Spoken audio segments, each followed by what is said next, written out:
Jake Paul has been coming under some scrutiny. You guys don't know what's been going on with Logan Paul. Logan Paul has been shilling crypto coins and NFTs and creating them as well, developing them, so he can sell them out into the public for whatever reason. We can't call him a scammer yet because he still hasn't been convicted, but nonetheless, yeah, that's the perception of the public court. When it comes to pushing crypto coins and NFTs, listen, man, I think that he probably has some huge champion belt laying around somewhere in his room. The fact that he pushes so many out there, it's quite an achievement. Just in case you guys don't know who Jake Paul is a current fighter. I don't know if I should call him a professional fighter, but fighter. And he also used to be a former YouTube vlogger.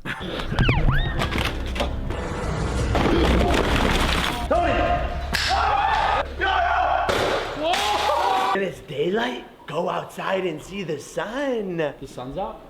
Yeah, I wouldn't know. Yeah, pretty crazy moments. However, he gave up all of that YouTube vlogging stuff so he could become a fighter, and I believe that his dream of becoming a professional fighter is probably right around the corner. We are here talking about Jake Paul's cryptocurrency pushes, which is pretty insane. So there is this YouTuber by the name of King of Nothing, which definitely you guys should go check out. I've been watching his content. It's pretty interesting. There's this one particular video where he talks about Jake Paul's all of his cryptocurrency coins that he's promoted and NFTs that he's promoted, and I think it's quite interesting, the list. I will go ahead and give you guys a list of the coins that he has promoted and shilled, and of course the NFTs as well. So here are some: Safe Moon, Sacred Devil, MILF Token, Annie Moon, Apes in Space, Bored Bad Bunny, Orbit Crypto, Kiba, and then this is Jake Paul's personal NFT, Stick Dicks. Up your dicks.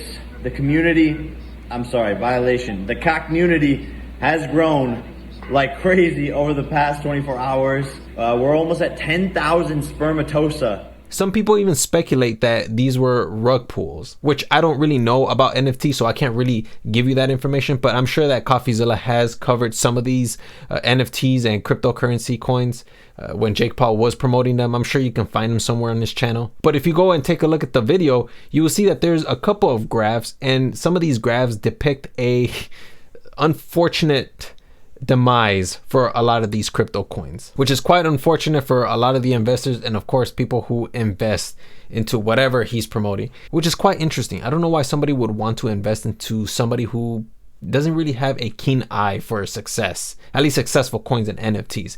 And which, by the way, I do kind of want to transition into something that I also found quite interesting. Jake Paul is also pursuing other endeavors as well, currently undertaking and trying to start a fighting organization. That's right, ladies and gentlemen. You read the title correctly. I've officially signed as an MMA fighter to the fastest growing sports league in the world. The PFL, baby. And not only am I an MMA fighter now officially signed to an organization, but I am also a co-founder of the new PFL pay-per-view super fight division. Which, given his track record, you know, if you're attempting to predict whether it would be a success or a failure, which, by the way, we're not just talking about cryptocurrency coins. I mean, you can go ahead and take a look at some of the other endeavors that he's pursued, such as Team 10. Why did Team 10 not work? I started the company at 18 years old. I had no idea what I was getting myself into from a business standpoint. It was the very first business I created. When I tried to hire people in to help out, they just weren't the right people. They didn't maybe know how to build the business any better than I did, because as we know, talent have egos, right? And all of a sudden they start blowing up, they start making all this money, and I'm vlogging every single day. I don't have time to be like, how are you doing? Is everything good? What do you need from me? Did you go to LA? You don't even talk English. Just imagine. I want you to guys imagine that. You go to somewhere that no one talks Spanish or your language, and you see people in the house laughing, and you don't even know what they're talking about. Yeah. And then you find out that we're talking bullshit about you. They're laughing at you every single day. Ivan. Yeah. So yeah, guys, we were really upset. We're really upset. Yeah. We used to love you, Jake, and we used to love Team 10, but not anymore. I went there, I went to sleep scared. How? And That didn't exactly result well, and I believe there was other endeavors as well that he was pursuing, but they're less documented because obviously, I mean, there was very little done to invest into them. And then he also has another ad on his channel, which is some application for sports betting. What's up, YouTube? Me and John are out here right now. Woo! We have an important announcement for you fellow Ohioans. One of y'all are about to win $1 million. At this point, like if you go onto his channel, it's just nothing more than just ads at this point. I'm kind of done listening to influencers talk about like or shill NFTs and cryptocurrency coins. Even like promoting their sponsors, like I'm kind of over it. I usually don't ever buy anything from them because I just don't know if that product is legit. Kind of like what happened with the whole established title situation. Like we don't even know if that's still a scam, but the fact that like a lot of these influencers didn't even bother looking into it so they can do a little more research as to what they were selling, it's just kind of like, you know, that's kind of made me paranoid. If anything, I think you should be paranoid as well, because there's this video that I saw of 6ix9ine literally talking about how he didn't know anything about NFTs, and yet he's going into another project. A lot of you guys are wondering what happened with 6ix9ine's last NFT project. I want to first start off by saying I apologize. I apologize because I jumped in to the NFT community without knowing what an NFT was.